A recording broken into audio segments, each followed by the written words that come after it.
Thank you.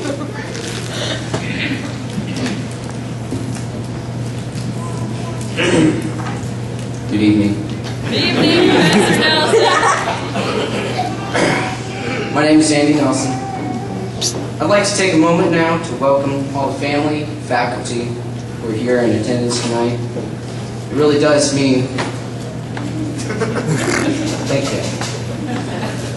A lot to all of us who are graduating. We really appreciate all of y'all. You know, ever since I was in 6th grade, I've always wanted to come up here and give a speech to all of y'all. You know, now that I'm up here, I realize why everybody got down so fast.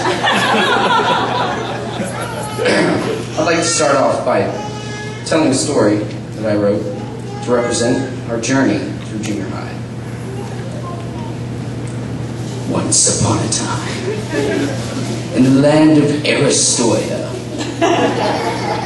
there was a group of arrogant young children who thought they were cool just because they had passed the first segment of their schooling. They thought they would be able to stroll through the orchard of intermediate learning, eating the fruit of knowledge along the way. But as they began what they thought was going to be an easy journey, the orchard quickly turned into a dark forest, and they soon found themselves surrounded by a group of mean-looking trolls. The trolls told the children they would need their help, for each one was master of one of the skills needed to reach the other end of the forest. There was the historian troll, who taught them the ancient lore of the forest and how things came to be. The arithmetic troll, who taught them to see the order in the world around them.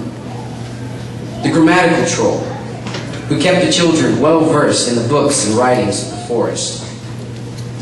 The nature troll, who taught them about the plants and animals and the stars in the sky. And the random languages troll, who, aided by the manuscript troll, also known as the scroll troll, whom no one ever had time to visit, taught them how to translate the linguistics of the forest animals. These trolls, along with a few other miscellaneous trolls, such as the happy singing troll and the athletic troll, were aides to the great headmaster troll, who resided over all the other trolls, and who, for some reason, kept being replaced every year. The children never knew why. Over the course of 3 years, they worked the children almost to death. Okay, maybe just very hard. While children in other forests were outside playing kick the mushroom, the children of Aristoia were inside reading, counting, writing boring papers for their never-satisfied tutors. However, at the end of the 3 years, something very strange happened. Their educators didn't seem very trollish anymore. They seemed much more like much older versions of themselves. Either that or the children had turned into trolls. Either way, it was clear that the children had bonded with the trolls. The trolls then singled out 2 of their students and had them write speeches on their experiences in the forest. And as one of the children stood in front of his audience, retelling all the hardships and horrors he'd undergone, CPS came and had all the trolls thrown in jail for violating child labor laws. Not really. They actually all lived happily ever after, as far as we know. And that's the end of the story. And now I would like to depart a quote to each of my teachers from my favorite troll master, Winston Churchill.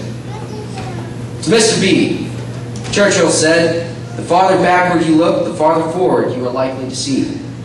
Your history class has taught me that looking back and learning from the mistakes of the past can guide us towards a brighter future." To Mr. Miller, who is not here, Churchill said, "From now on, ending a sentence with a preposition is something of which wit I will not put." I thoroughly enjoyed his English class and all of the humor that he incorporated into our daily work. He taught us that Shakespeare wasn't as bad as we thought. It's still bad, just not as bad. To Miss Nelson, my wondrous math teacher and mother, Churchill said, "I'm always ready to learn, although I do not always like being taught." Yes, some of you are out there wondering, now why would he pick that one? It is true, I did not always want to learn Algebra 1 every day. But somehow, through much love and patience, probably more love than patience, she still managed to teach me some algebra, and I'm very thankful. To Mr. Potter, who's also not here, "Nos planto avictus per quis nos abdepto, tamen non planto avita per quis notripu." That means we make a living by what we get, but we make a life by what we give. And he gave me the opportunity to learn a second language, and I'm thankful for him for that. And last but not least, to Miss Churchill said, "If you're going to go through hell, keep going." Wait. Sorry, that's not the right one. It's right here next to it. Continuous effort, not strength, is the key to unlocking your potential. You taught me that being smart isn't everything, and that you have to work hard too. That is a skill that I will need for the rest of my life. What would Churchill say about Aristotle? Well, he'd probably say, "This is not the end. It's not the beginning of the end, but perhaps it is the end of the beginning." Now I'd like to close with a performance from Bilbo Baggins.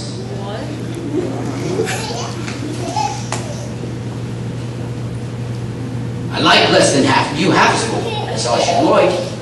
Sorry.